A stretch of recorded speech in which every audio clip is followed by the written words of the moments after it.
સૌરાષ્ટ્ર સંતોની ભૂમિ કહેવાય છે, તેમ ગોધાણા સમી તાલુકાના ગોધાણા ગામ પણ એક સંતોની ભૂમિ છે, જેની અંદર માનપુરી દાદા, બીજલ ભગત, તેજા ભગત અને અમરા ગઢવી જેવા તેમજ કૃષ્ણાનંદગીરી બાપુ સણાદર આશ્રમના મંત કહેવાય જે અને સોમભારતી બાપુ જેવા સંત થઈ ગયેલ અને જે ગોધણસા દાદા અમારા ગામની અંદર 800 વર્ષ પહેલાં જે થઈ ગયેલ જે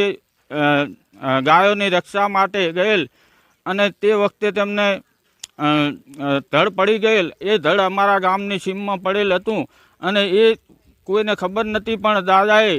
શ્રાવણ સુદ પૂનમના દિવસે જે બળેવ તળાવમાં પડેલ અને જે ડૂબી ગયેલ એ 28 દિવસે તેમના 50 રૂપિયે અમને જાણ કરેલ અને 28 દિવસે પરત નીકળેલ. તે દિવસે અમારા ગામમાં આજે આખા ભારતભરમાં બળેવ જે રક્ષાબંધન શ્રાવણ સુદ પૂનમની થાય છે, તે અમારા ગામની અંદર ભાદરવા સુદ તેરસના દિવસે ઉજવવામાં આવે છે. તે દિવસે ગામની બહેનો ભાઈઓને રાખડી બાંધે છે. કનુભાઈ ઠક્કર.